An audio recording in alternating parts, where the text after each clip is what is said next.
Hello, Penny here. Today on my garden podcast, what's the name for a man who finds older women attractive? He really ran with this, almost to the point where we were in some sort of role play. It's really funny, it's a bit awkward. I'm old enough to be your mother. I thought, where is this going? And how can I make it stop immediately? Do you know what I find most annoying? Sorry, hello. Do you know what I find most annoying? Is when you're pretty damn sure you put something down in a certain spot because you'd like to come back to it. Like a pair of gloves, for example. Gardening gloves specifically. Lovely, nice light summer weight Laura Ashley with a nice Velcro wrist just to get the adjustment correct and prevent soil going in your gloves. Where are they? No idea. I've got a sneaking suspicion, and I don't like to jump to it, but you never know, that the daughter, who's now 20, and oh my goodness, what a chip off the old block, she volunteers at a local garden, like a public garden, civic gardens. She is one of the friends of the garden. She's nicking all my best stuff. She's taken my Japanese steel blades for snipping, and I'm pretty sure she's got my Laura Ashley gloves. So Laura Ashley, if you're listening, not the woman, obviously, we know what happened to her, but if you're listening, I'd love a new pair, just bob them across. Right, calming down. So what I'm having to put up with, some fleece-lined thermal gloves, which I'd use in the winter. She's got no sensitivity in them. Anyway, I'm now going to look for a mini fork. You know what I mean? Like a little trowel. So I'm going across to the purple shed. Oh, hello. Right, so we've got a little project on. Tiny, micro project. But it'll be very pleasing nonetheless. I have in my hand. Can you guess what this is? It's lawn seed. That's right, the gardening expertise has reached this far that we're going to be doing some lawn seeding today. So what I've got here is a corner of a bit of lawn that has never had grass on it, and it's part of the new bed that we created last summer. I sort of left it alone until now. There's no point putting grass seed on a lawn until you've got no chance of frost, and that there's a bit of moisture in the air, sometimes some rain, and lots of sunshine and daylight. I'm quite good at grass seed, actually. I feel quite confident with grass seed. So we're doing lawn seed today because, if I just get down on my knees here, because I want to just, with the fork, just rough up the surface of the soil. It's only 50 centimetres by 50 centimetres. And I'm just going to take off moss, weeds. A weed, let's get you out. So yeah, the reason for doing grass seed today, I just feel like doing a small job. I feel like doing something with my hands, making some progress, affecting some change and making something better. And I've had my eye on this corner for a while. It's so happened, and it's come about because I bought some grass seed this morning after having been, this is a very long shaggy dog story, but bear with. Okay, so went to a place called Didsbury in Manchester for a blood test to check my hormone levels. I think from the way I opened up the podcast, I'm perhaps feeling a little hormonal. Where are my gloves? Who's got them? Then, shaggy dog story part chapter 2, I went for a fry-up, which is a full English breakfast with hunky husband who'd given me a lift to the blood test. And we had a nice chuckle in a brilliant cafe called A Front for Something Else, or FFS. A front for something else. And we're always going past shops like that and going, oh, I can't be making any money. It must be a front for something else. It's brilliant. So it made us chuckle. We went in there. And then, you know what? Right next door was the most brilliant DIY shop. Like a little hardware shop. Like the old-fashioned type that just sells everything from a bit of stain remover all the way through to, I don't know, dye, clothes dye. You've also got Stanley knife blades, you've got sieves, you've got Pyrex, quite a lot of Pyrex, along with your super glues. Anyway, so brilliant little emporium. It's one of those shops you go in and you end up coming out with 10 things that you didn't know you needed, but you absolutely remember that you do. Grass seed was one of them. Grass seed. And then it sort of inspired me to get out here. So just to remind people who are listening to the gardening podcast, there is really limited gardening and absolutely no expertise in it. Just a caveat, if you were halfway through this thinking, hang on a minute, I wanted to know the Latin name for that. Well, you're not going to find it here. Try the RHS. Anyway, oh, you know what? These little thistles, these dandelion... Can I just ask you a question? Are you going to tell the story about the man? Yes, I'm getting to it. Sorry, go on. Oh, I'm also quite snappy with the hunky husband. He's just asked me if I'm going to tell a story about something, and I've just snapped at him. No reason. So anyway, we're paying for the goods at the DIY hardware store and complimenting the relatively young man behind the counter on what a super store it was. And there was this kind of creeping smell from out the back of the shop, which was a bit... Oh, actually, I feel bad doing that because we've identified the street and the name of the cafe and the hardware shop in Didsbury, and now we're going to say his shop smelt of poo. Because, okay, so my dad used to have an optician's practice, and the toilet was literally next to reception. It was always a bit of a tricky number. You know, you get to work in the morning and then you need to go, and then there's a customer there. Can they smell it too? You never really know.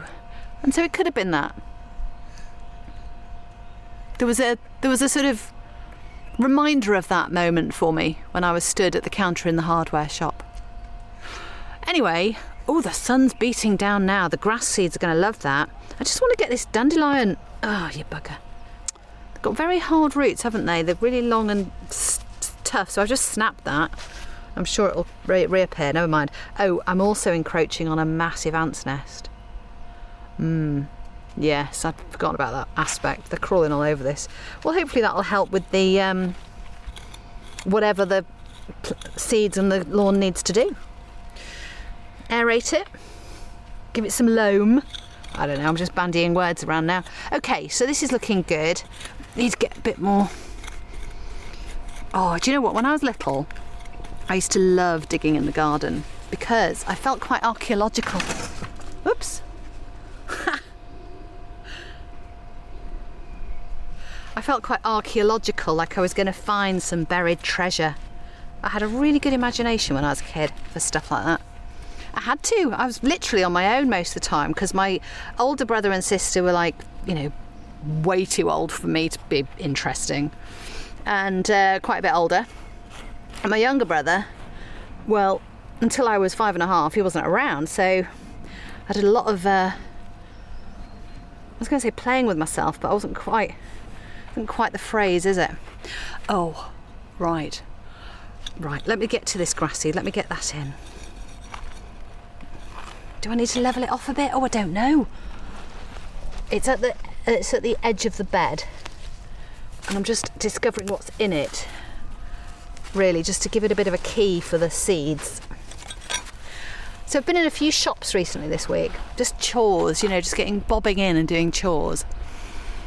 And yesterday I went to Marks and Spencer's food hall. I don't normally go there, it's a bit too pricey for me, frankly, but it is nice. And I can't remember what I was getting, some snack or another. And I thought, oh, do you know what, I'm going to get a really nice bottle of wine. You can't get that in the other discount stores so much, although the wine is very good. I thought I'll just go for a nice, just treat myself. I'm going to get a £12 bottle of wine. And I did, it was lovely. But I was going to the self-service till to pay to get it. And of course, you know, you've got to then get an approval from a member of staff because you're potentially not old enough. And this young man came up. I said, oh, can you help me? Because I've got alcohol and, you know, you probably need to ID me. It's sort of light banter, really. He really ran with this. Almost to the point where we were in some sort of role play, dodgy role play, where he went, yes, have you got your ID? And I didn't know what to say. It was like, I don't know if he's being literal or taking the banter on a bit, and I don't quite know what to say because it's quite obvious I'm 54.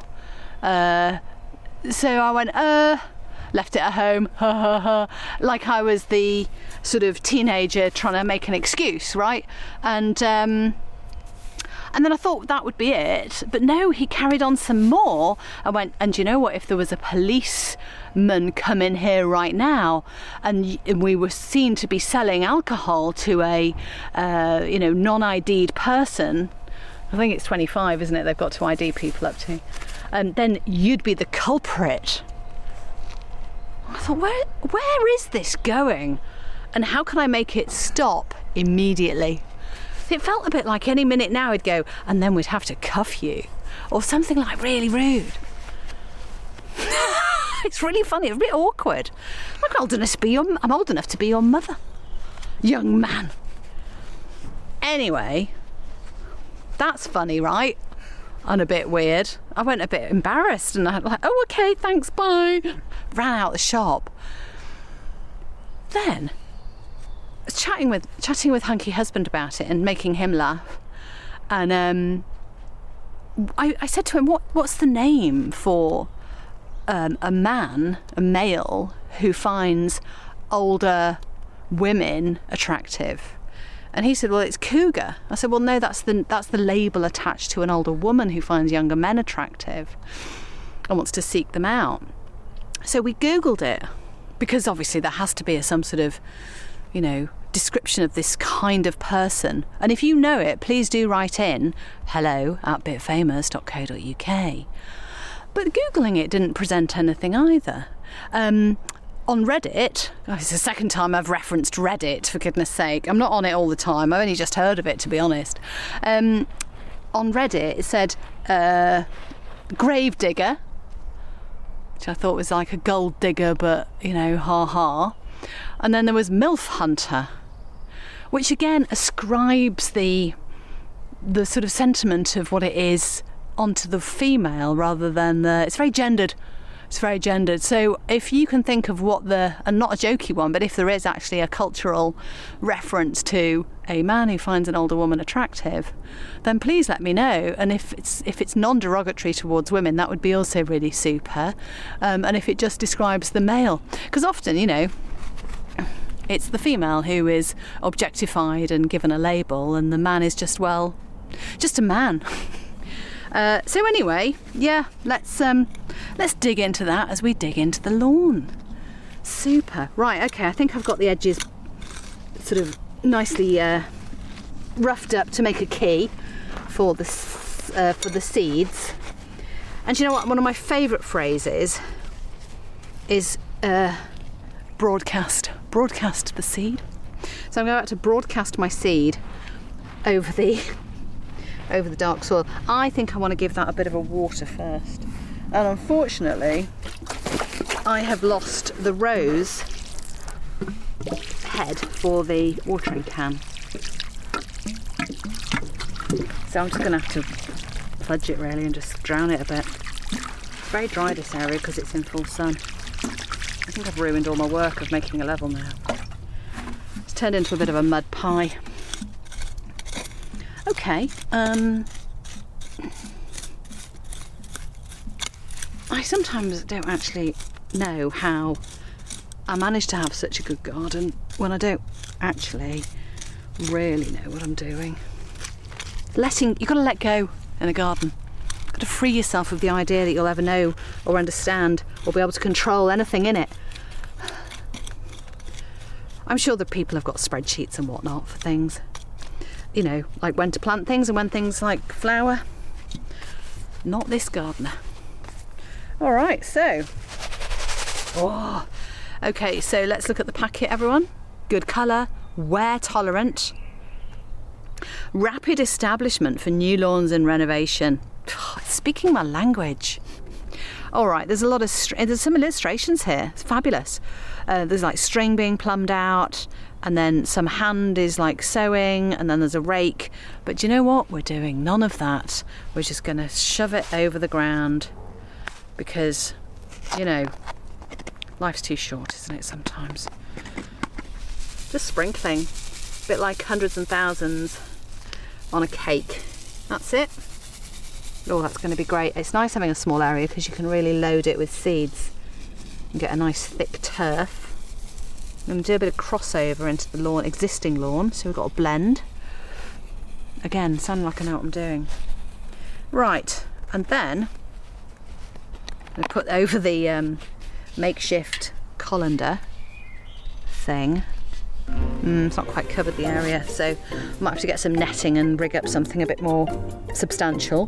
But I think that's going to be great. Check back in 7 weeks with me to see if it's actually sprouted and is looking good. Thanks for listening.